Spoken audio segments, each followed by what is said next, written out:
하쌤입니다. 오늘은 유호정 국회의원의 분홍 원피스를 다루기로 했습니다. 자, 이분의 옷차림새가 좋다 나쁘다거나 정치적 성향에 따른 나의 주관적 설명이 아니라는 것에 여러분들이 주의를 해주길 바라겠습니다. 유호정 국회의원이 이쁜 옷을 입고 국회에 등장하니까 없어서 못 팔 정도로 이 옷이 품절 사태까지 이르게 됐답니다. 그러면 없어 못 판다, 품절 사태다, 이와 같은 진술, NCS 문제 찾아볼 수 있을까? 찾아볼 수 있습니다. 자, 문제길 영역에서 논리적 사고를 다루고 있는데 NCS 예시 문제입니다. 피라미드 구조죠. 맨 위에 무엇을 해야 한다라고 제시해 놓고 메인 A에 들어갈 제목을 정하라는 거죠. 밑에 보니까 이와 같은 현상에 대한 진술이 3개 제시되어 있습니다. 판매 부진, 고객들 분만 증가, 경쟁사 매출 증가 이렇게 나타나고 있죠. 1번을 보세요. 제품에 대한 홍보 부족. 홍보가 부족하니까 판매 부진으로 나타날 수 있죠. 고객들 만족도 떨어지고 있다. 그러니까 고객들 불만 증가하고 있죠. 그래서 고객들이 결국 경쟁사 쪽으로 발길을 돌리고 있다는 겁니다.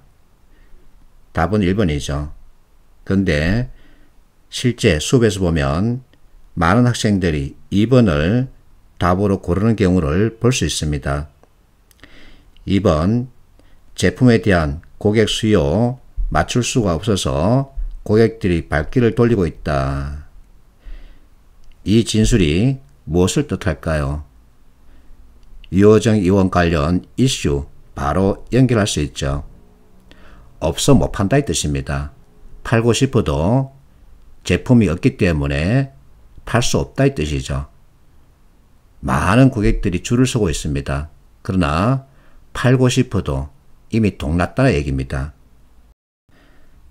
그런데 2번 진술을 답으로 택하는 학생들을 가끔 볼 수 있습니다.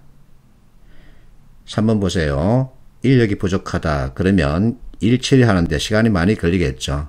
그래서 판매 부진으로 나타날 수 있습니다. 그래서 고객들이 불만을 토할 수 있죠.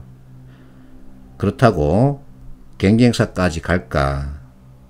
그 정도는 아니라고도 볼 수 있죠. 그래서 1번과 3번 서로 비교하면 1번이 여기에 더 크게 영향을 주고 있다라고 판단할 수 있죠. 4번도 관계를 가질 수 있지만 많이 먼 경우죠. 그래서 없어 못 판다. 이와 같은 진술 뜻을 헤아릴 줄 알아야 합니다. 자, 논리적 사고. 논리적 사고란 어떤 현상들에 대한 인과관계를 고찰한 후 앞에서 했죠. 이것이 바로 현상이죠. 그러면 이와 같은 현상들은 왜 일어났을까? 즉, 무엇인가 원인이 있기 때문에 이와 같은 결과가 드러난 거죠. 그 같은 인과관계를 고찰한 후 그 관계성을 조직화한다. 이렇게 조직화 시켜놨죠. 이와 같은 것을 논리적 사고라 그럽니다. 그래서 논리의 뜻은 관계 있기, 즉 연결입니다. 연결을 제대로 할 수 있어야만이 상대방이 이해를 쉽게 할 수 있는 거죠. 자, 논리란 브라질에 어쩌고 하는 사례를 여러분들에게 보여주고 있습니다. 자, 2017년 브라질 커피 집산지에 가뭄이 일었다고 가정을 해보겠습니다. 2018년 커피 생산지에 비가 온다. 근데 그 비는 시적절하고 넘치지도 않고 부족하지 않게끔, 즉 저구가 온다라는 정보가 있다고 가정하겠습니다. 이 정보를 통해서 무엇을 할까 하고 고민을 하는 거죠. 자, 전년도 가뭄이었다가 올해 적으라면 원두 생산량은 늘게 되겠죠. 그러면 원두 가격은 떨어질 겁니다. 수요 공급에 따른 판단이죠. 자, 전 세계적으로 원두를 가장 많이 판매하고 있는 스타벅스 원자재, 원두 구입량은 전년도와 동일하다면 원자재 구입비는 감소하겠죠. 그러면 영업이익은 커질 가능성이 높습니다.